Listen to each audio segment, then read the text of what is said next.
Bismillah ar-Rahman ar-Rahim.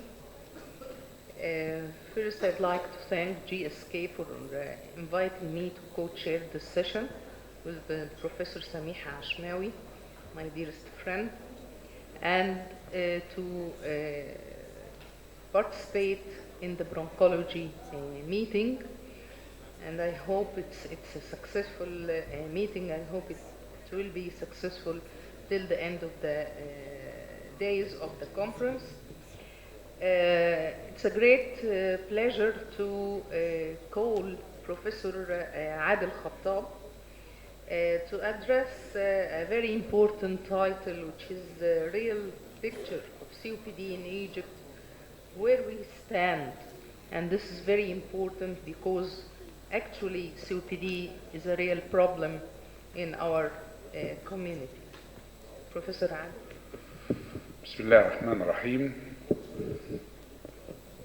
Thank you so much, Professor Maisa, Professor Samiha, and I do thank GSK for inviting me to talk in this session. My talk this afternoon about the real situation of COPD in Egypt, where we stand, and this will be according to the results of the breast study.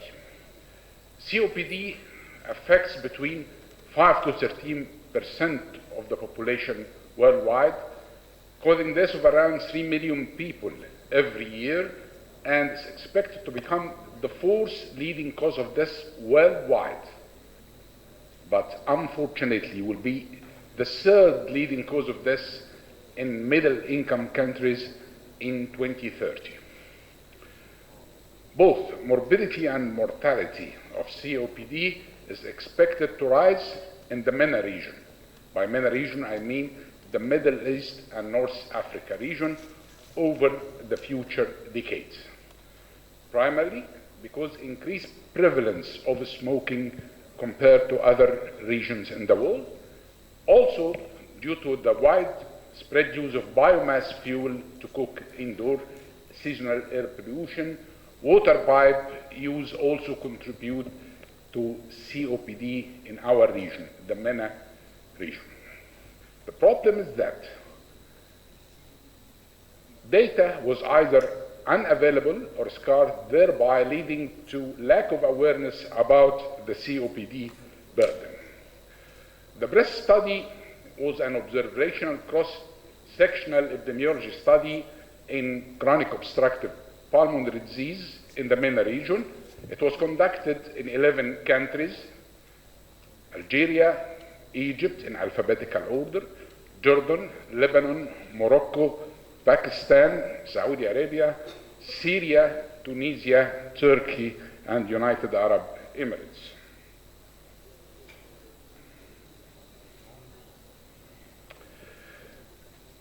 These are the members of steering committee. It was an honor and a pleasure to be part of the committee with Professor Muhammad Awad Tajuddin representing the investigators from Egypt. And this is the number of the population screened from Egypt, almost about 10,000 people. The design of the study, it was, as I have mentioned, cross-sectional observation, population-based study, 6 independent parallel studies performed using an identical protocol in 4 countries and 2 zones. Countries with the large number of population, they represent countries like Egypt, Saudi Arabia, Pakistan, and Turkey. Other countries with small number of population gathered together as zone. Study population, general population 40 or older years old, sample from 2,000 to 10,000 per country selected through randomized process and stratified in each country. Strata definition was based on gender, age, and region. The primary objective of the breast study was to estimate the prevalence of COPD symptoms within the general population in these 11 countries.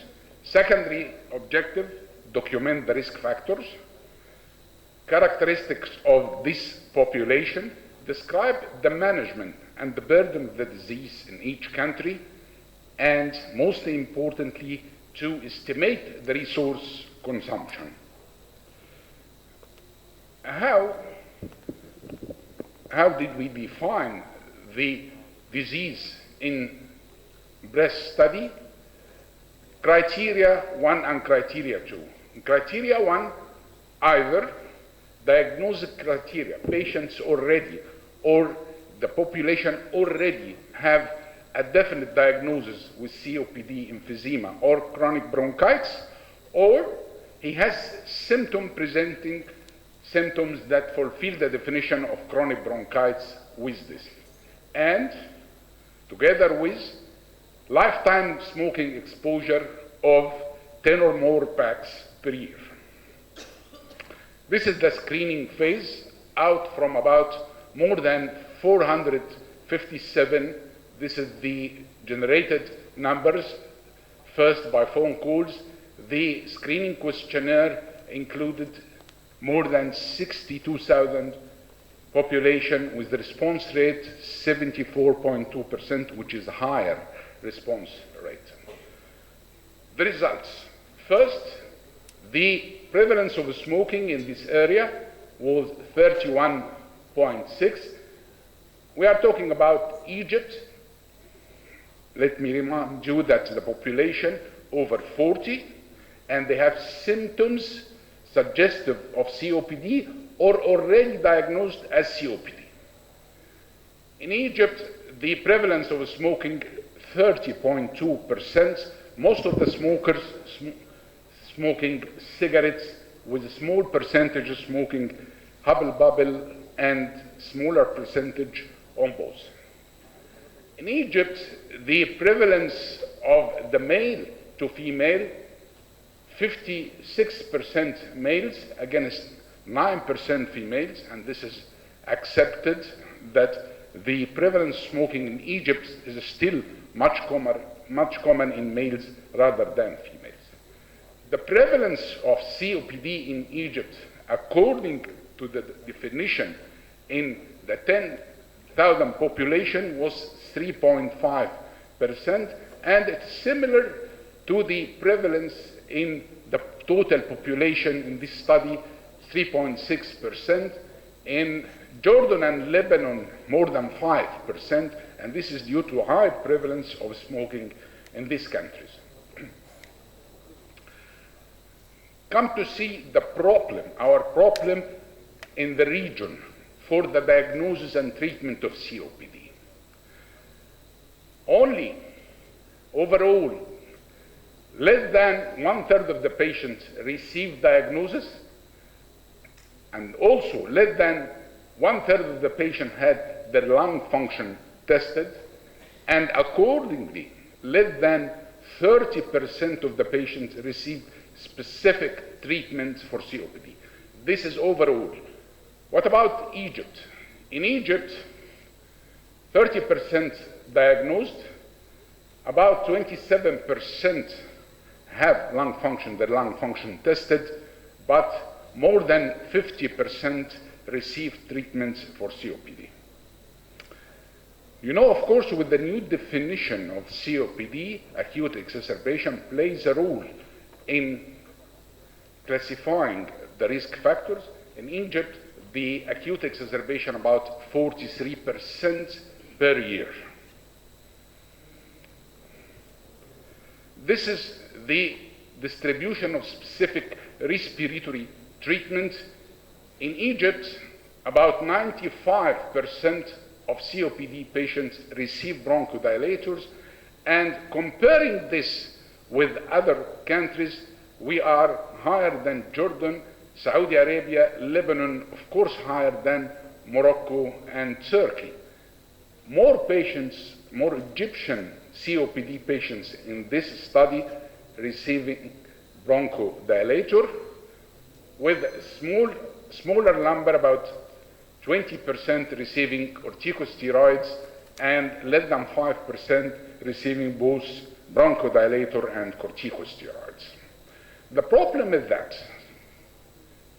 this is the overall result from the total population, not from the Egyptian population.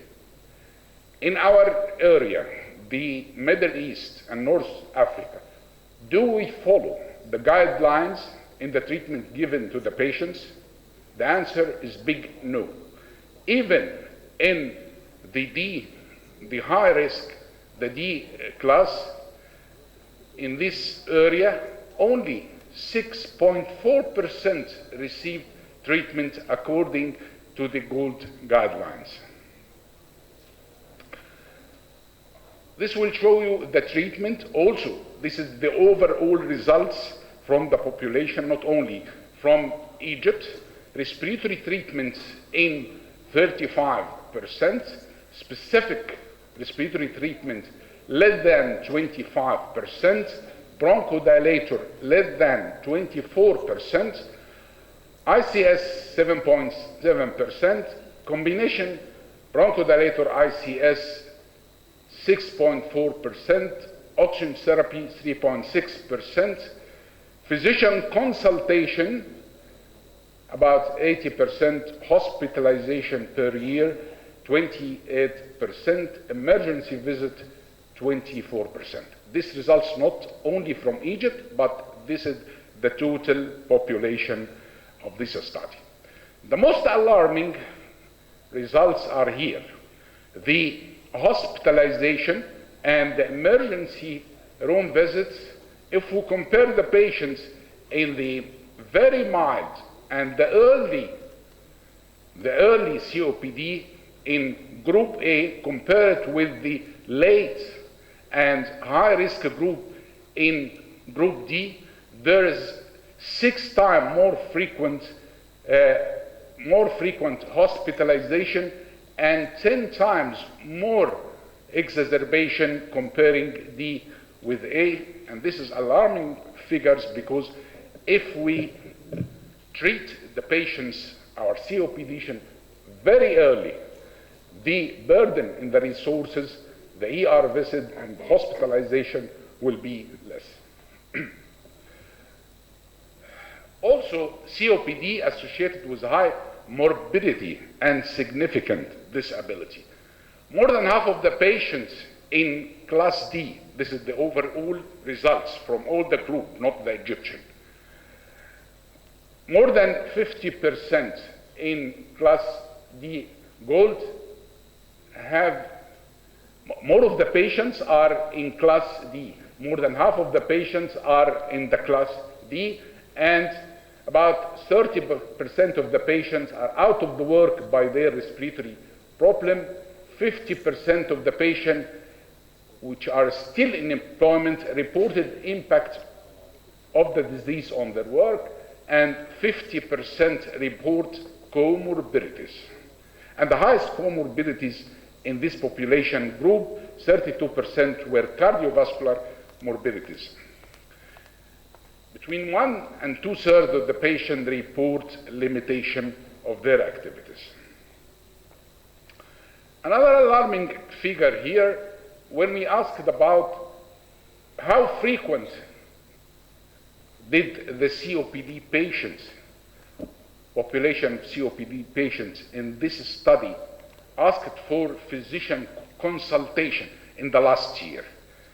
The overall result were about 60%. In Egypt, it is less than 50%. 50% of our COPD patients, the Egyptian patient, in this study asked for consultation once in the last year. That means the other half of the patient, COPD patient, did not ask for physician consultation totally, absolutely in the last year.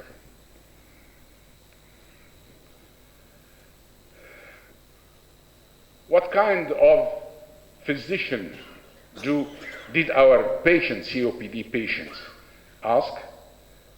Here, this is the good results. In Egypt, Most of COPD patients ask the consultation, about 60% ask the consultation of pulmonary or respiratory physician. And comparing with other countries, in Egypt, here it is more than other countries, patients, COPD Egyptian patients, mostly ask the consultation of pulmonologist, smaller number other physician, I assume this is the internal medicine, and very small number the general or family practitioner. Another very big problem is lack of education, lack of patients' education. 30% of the patients are not sure what is the underlying cause of this disease. So, no prevention. 50% do not acknowledge smoking as a potential cause of their disease. About 1/3 of the patients have not discussed giving up smoking with their physician.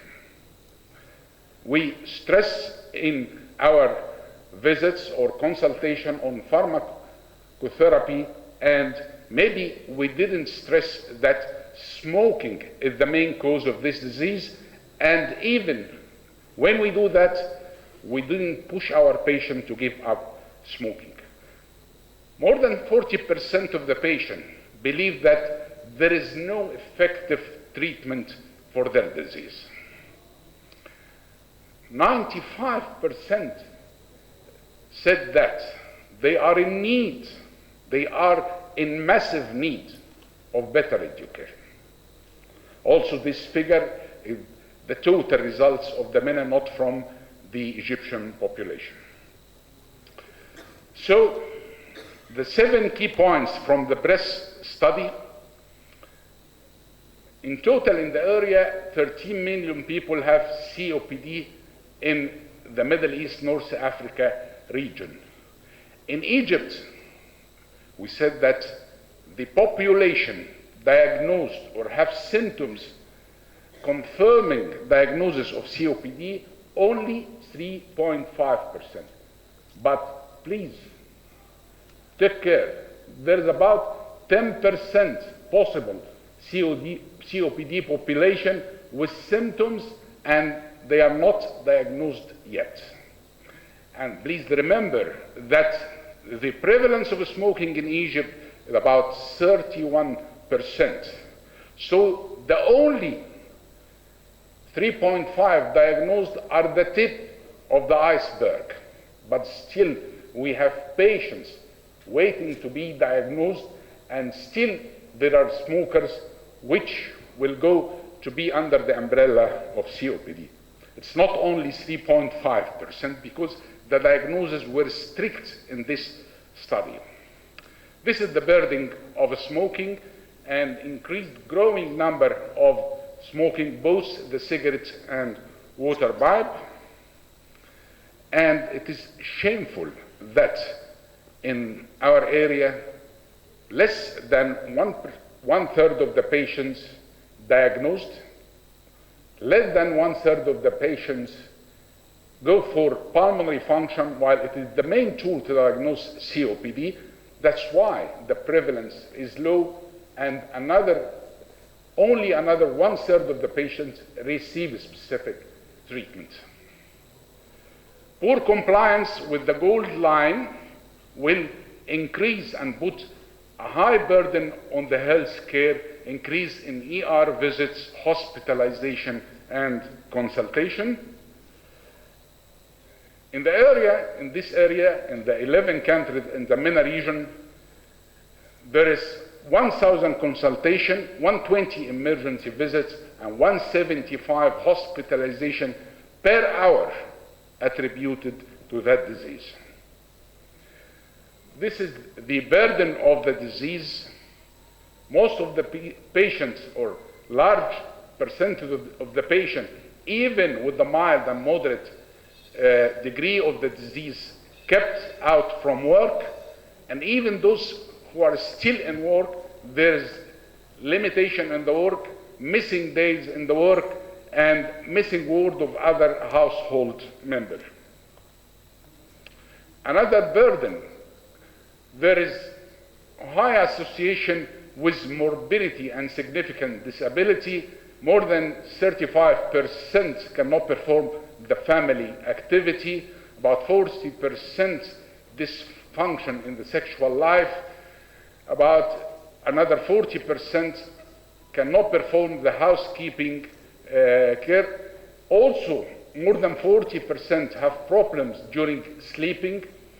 40% there is impact on the social activities. About 50% cannot perform the normal physical exertion, and more than 50% of the patient, of course, cannot perform sports and recreation.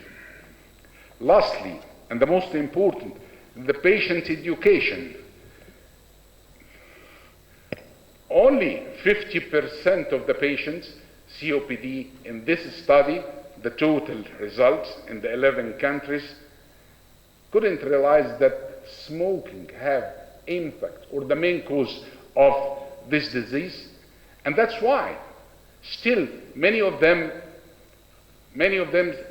thought it was allergy, pollution, bronchoconstriction, work-related exposure, other causes, and still because of lack of patient education, 30% of COPD patients were not sure what is the actual cause of this disease. Thank you so much for your kind attention. And the result, I want to stress that 8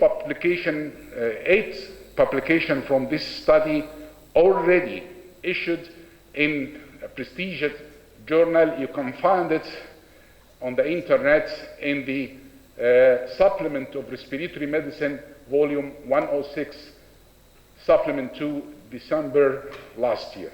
Thank you so much for your kind attention.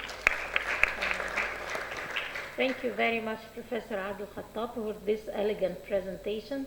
And before introducing our next speaker, may I thank GSK for giving me this chance to share this session with Professor Maisa Sharafuddin. And now I have the honor to introduce Professor Tariq Safwat, our eminent speaker, who will speak about control of asthma in Egypt. Thank you, Professor Samiha. Thank you, Maisa. And I'd like to thank GSK for inviting me in this elegant symposium. So my task is just to overview some of the asthma control. Asthma control means different things to different people. So it's a bunch of things. Minimal medication used, no symptoms, no cough, no exacerbation. It's all of these. That's what is mentioned about the asthma control, and what means that to control it, you have to have all these parameters. Now, according to the control, we have the patients evaluation, physicians evaluation for their control, the society, and of course the asthma researchers. All these asthma control means different things to different people. So it's important to evaluate these things. And all of these, they work together to give the result, are you controlled or not? According to this study, the asthma control test, a high proportion of asthma patients have uncontrolled. If we look here in Asia, 43% are uncontrolled. In USA, uncontrolled 55%. In Europe, about 56%. And I wonder in Egypt how much is it. So I believe it's more than 60%. The asthma control test is a self-administered questionnaire that assesses over the previous 4 weeks these 5 criteria: a daily functioning, a shortness of breath, asthma symptoms on sleep, a frequency of rescue medication, and the overall assessment of asthma control. If the score is less than 19, it identifies the patient with that he is a poorly controlled asthma, so it should be more than 19. And we have this, the access to this by the asthma application, and this is the website. And this asthma app also provides the local information on weather, temperature, pollens, etc. It's a whole bunch of information about the asthma problem, so you can go through it and have a lot of knowledge. The goals of our asthma management is to achieve and maintain control of symptoms, to maintain the activity levels, including exercise, of course. Pulmonary function should be more or less normal. We prevent the asthma exacerbations. We should avoid adverse effects from medications. And, of course, preventing mortality. We're all familiar with this table. Are you controlled, partially controlled, or uncontrolled? So this has been reviewed many times, and it's important to remember the 6 items here from daytime, nighttime, rescue medications, need for relievers, exacerbations, etc. And this is, of course, we're all familiar as well with this approach, the scenario of approach, how are we going to manage our patients. It has been mentioned many times, so I'm not going to review it, but it's important to remember the steps from 1 to 5. And this is as well has been mentioned many times in many lectures, and it depends on the scenario, our roadmap, how you control. Whenever you control, you step down. If it's uncontrolled, you step up. So it depends on your view with the patient. That's a patient-doctor relationship. You have to know the patient. You know how you're going to control him. If he's not controlled, step up. If he's well controlled after 3 months, you can step down with the medication. Now, concerning the patient's evaluation for his asthma, daytime symptoms are very important for him. And if we look here, the combined salmeterol with the fluticasone, with the symptom-free days, if we both of them together, not concurrent together, versus the budesonide, we have symptom-free days better having the combination than having a solo medication like inhaled steroid. In spite of budesonide is one of the very good inhaled steroids, but still the combination of a long-acting with an inhaled steroid gives better daytime symptoms. And the rescue medications, even with this combination, you get a better rescue medication. You don't need the Ventolin as by using one solo medication like the inhaled steroid. And it's statistically, it shows a statistical difference, of course. The rapid onset is important as well. Salmeterol is not so rapid. It takes about half an hour to work. But I mean that when we combine both the seretide, the fluticasone alone, salmeterol alone, and placebo, we get an early rise in PAF, which increases over time. Exacerbations as well are much less when we're using this combination compared to the ICS alone, the fluticasone alone, or the salmeterol alone, or the placebo, of course. So it was statistically as well, there was a statistical difference. Improved health status, that's important for us as physicians, and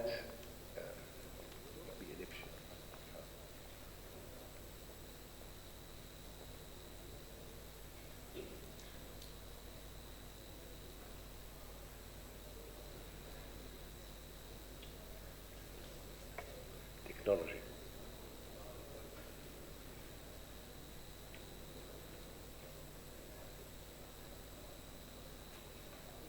ودي علق.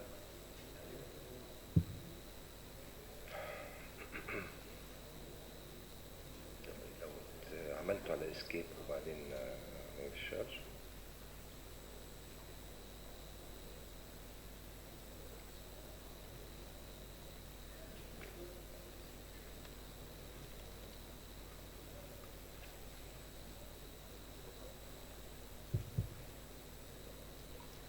I'm sorry about the delay, but I hope that they will fix it soon.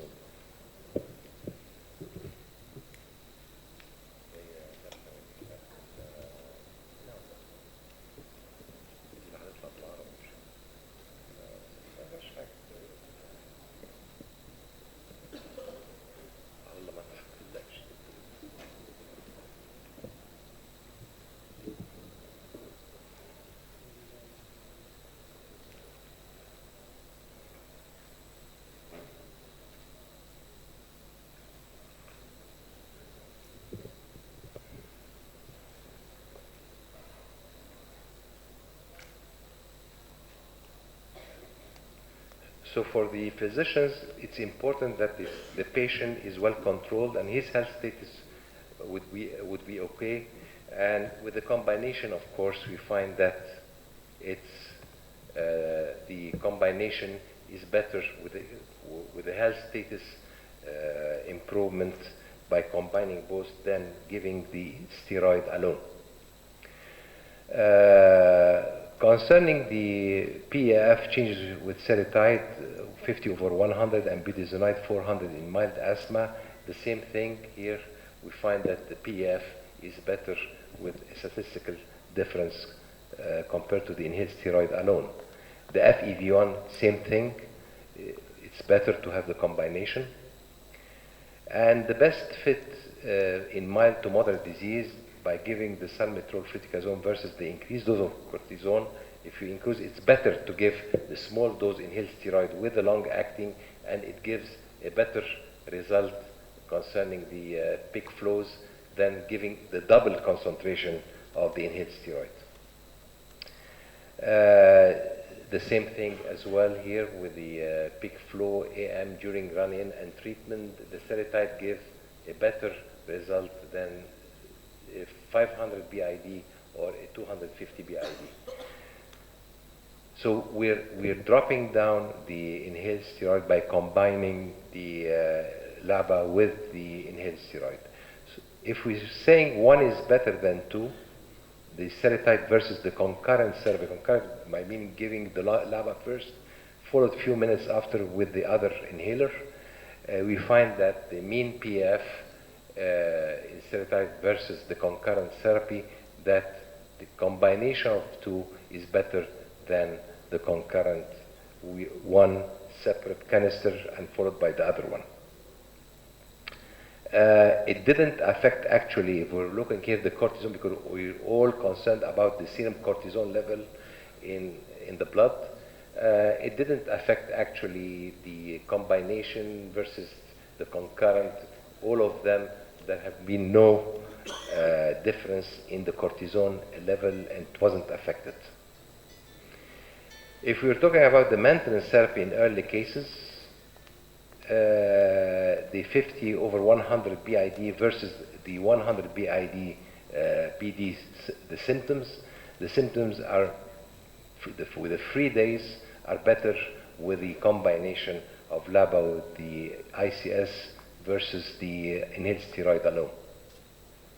And the same thing here as the rescue medication as well. Using rescue medication, the 3 days free of rescue medications are much less when we combine both than having an inhaled steroid alone. Lung functions are even better, of course, with the combination than the inhaled steroid alone. And the asthma exacerbation, here we're adding the fluticasone alone with the the oral leukotriene receptor antagonist, Montelukast 10 milligram.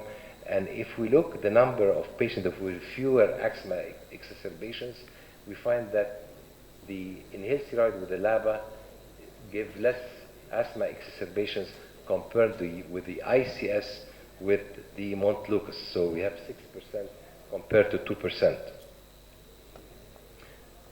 برضو علق تاني.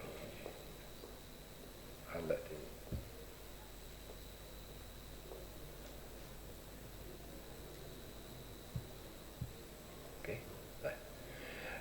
The mean morning peak flow with the Adver, that's the seretide. Adver, that's the trade name of the seretide in the States. with a combination of 50 over 100, and this with the fluticasone 100 microgram plus Montelukast, we find that the peak flow is better with the LABA with ICS compared to the inhaled steroid with the leukotriene receptor antagonist. Rescue-free days even are better as well with the combination than ICS alone with the Montelukast. And symptom-free days, as it shows here, this combination is better than Montelukast alone concerning the symptom-free days. Montelukast 10 milligram as rescue-free days compared to the Advair 100 over 50. The rescue-free days were the change. I mean, in the rescue-free day or percentage of rescue-free days was better with the Advair than the Montelukast. And the free nights as well. The combination is better than leukotriene receptor antagonist alone. Exacerbations are much less with the Advair than the Montelukast alone. So just to conclude, after these slides, that this presentation, that achieving and maintaining symptom control is a goal of asthma management. In ICS, LABA combined is recommended by guidelines when patients remain uncontrolled on ICS alone. And this is the scenario, or that's the roadmap we're using in our practice. There are a number of validated simple questionnaires, which I mentioned in the first slides, available that provide a composite assessment of control. And poor asthma control leads to poor patient outcome. Stepping down treatment when control is achieved, and we're familiar with the protocol of stepping down. It's when control is maintained for at least 3 months, treatment can be stepped down with the aim of establishing the lowest step and dose of treatment that maintains control. And thank you very much for your attention. Thank you, Professor Tariq, for this important data concerning the control of asthma and for your presentation. And I think we have a couple of minutes so we can open the session for questions. Any question?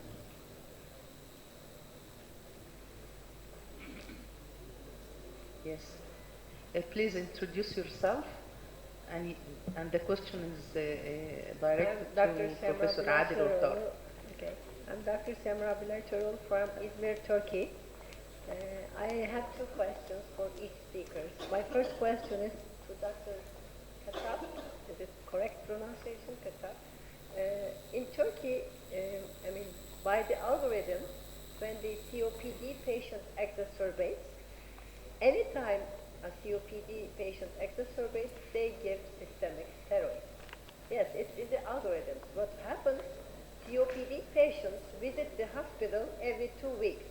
And then when they come to the hospital, they get the systemic steroids at the emergency department. Then they are hospitalized, and for 1 week or 2, they get systemic steroids frequently, not every 2 months. Every 15 days, they almost all their life is with systemic steroids. What's happening? Their muscles are decreasing because it's a complication of systemic steroids, and they need those muscles in the thorax. In time, they get thin in the extremities, and they don't have respiratory muscles strong enough. As a, experienced pulmonologist taking care of COPD patients in my hospital for so many years, I try to avoid systemic steroids whenever possible or decrease the number of days. Instead, I increase the amount or the dose of nebulized steroids or inhaled metered-dose steroids. In Turkey, there was a study recently published. They compared inhaled or nebulized high-dose steroids with systemic steroids, and the results were the same.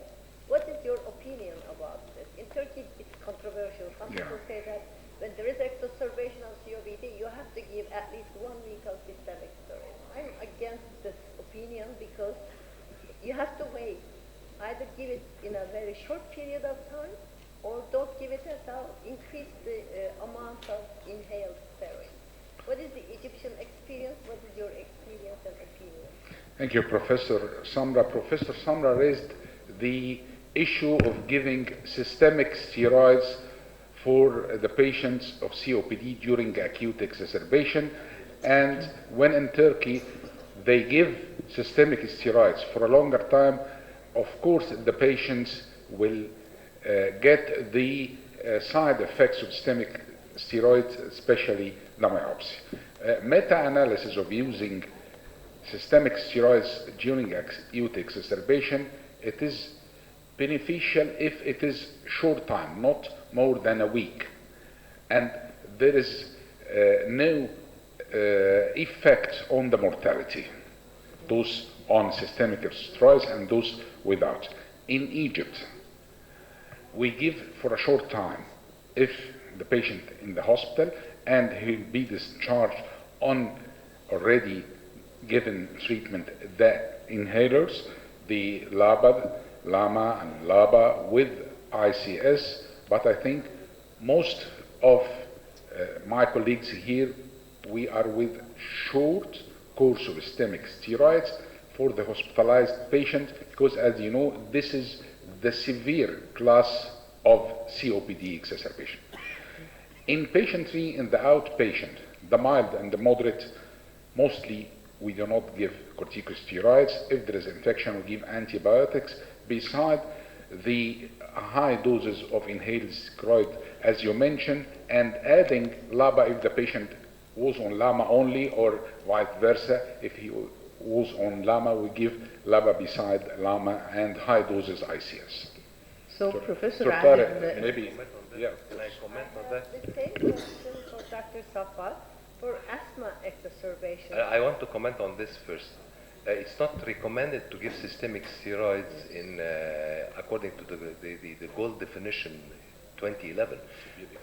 Even recommended you can give according to the very severe, which is the D. They recommended 3 scenarios. You have one scenario, you can use the inhaled steroids. The second choice, you have different choices. So you have the CND, which the new classification, you can give the inhaled steroids and you can get it, you give a larger dose of inhaled steroids. A third choice, they don't even give sometimes steroids. But I mean, if you're in a very critical situation, I mean, the patient is going to be mechanically ventilated, whatsoever, question marks. In that condition, you need to give a systemic steroid, but the recommendation of the new gold definition, you give in exacerbation inhaled steroids. My personal opinion that if you give steroids, it will harm the patient, especially the systemic steroids. The patient is already having muscle weakness and myopathies, etc., and osteoporotic can be diabetic.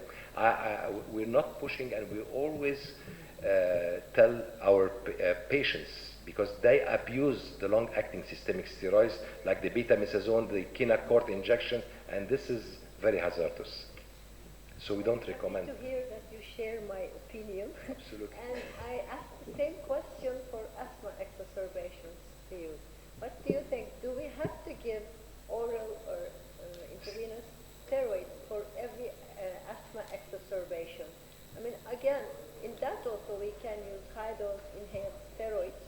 Maybe some patients need it, patients who are near status, but nowadays we don't see any status asthmaticus anymore. When I was a physician in training, they were being admitted into intensive care units. Nowadays, asthma exacerbations can be coped with high-dose steroids. What do you think about that? Do you always give oral steroids for? No, unless it's a life-threatening situation and the patient is getting deterioration, he's getting CO2 retention, he went into the emergency room, he's not improving with the routine management, including the LABA, LAMA, even the anticholinergic, sometimes we give it as well, with a high-dose inhaled steroid, etc., and he doesn't improve, so we give steroids. The problem is that we have many of our patients, they become steroid dependent. And this is one of the drawbacks of giving systemic steroids for a long time. At every 10 days, 2 weeks, a month, he gets exacerbation of asthma, which does not respond except by giving steroids. We're abusing steroids as antibiotics and everything. So I think we have to step up first by giving the routine medications with the guidelines, and we keep aside the systemic steroids unless the patient is not improving. So I see that it's the same in Egypt. In Turkey, doctors abuse steroids a lot, plus the patients.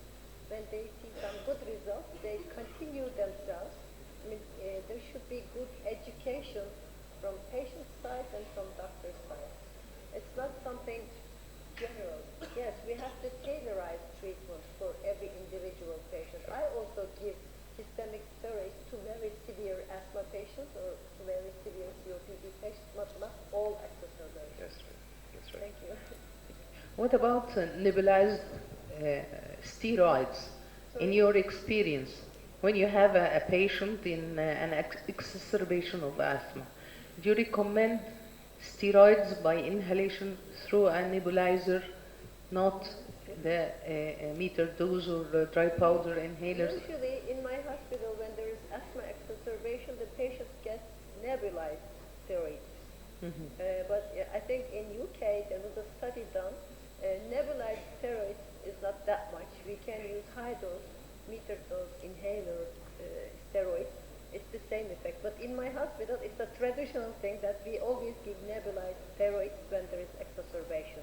When the exacerbation fades down, we go to meter dose inhalers by using steroids. You know, during exacerbation, the inspiratory flow is less than what is needed for using the inhalers, whatever the inhaler is. So it's better to put the patient on a nebulizer and try to give him the inhaled steroids in this way, because the particles are small. It's easy to go to the smallest airways, better than giving the patient IV steroids or IM steroids. Yeah, that's what is done in my hospital. We give high dose nebulized steroids. But some of my colleagues are using IV or oral steroids too. It's not me. Thank you. في أي أسئلة تانية؟ اتفضل. Yes. Yes. Mukhtar Matkour.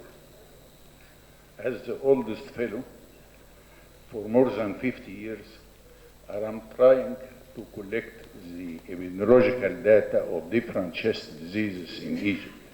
I know that it is a dynamic process, but every time, me with my students, when I collect the data, I found it is very variable from one author or one investigator and the other. So my request is that every center and every society, we should sit together and put a questionnaire and a study that everyone in his center, in his university, to collect our data, because our basic data about different chest diseases, whether asthma, whether COPD, whether tuberculosis, etc., are very variable. And what I have published every 5 or 10 years, I found the number is not very high because we do on a collected number. So we are in bad need of our data all over Egypt. Thank you. Thank you, Professor Mukhtar, and I think it's time to close this session, and we are calling the next session of Novartis and their chairpersons and speakers. Thank you very much.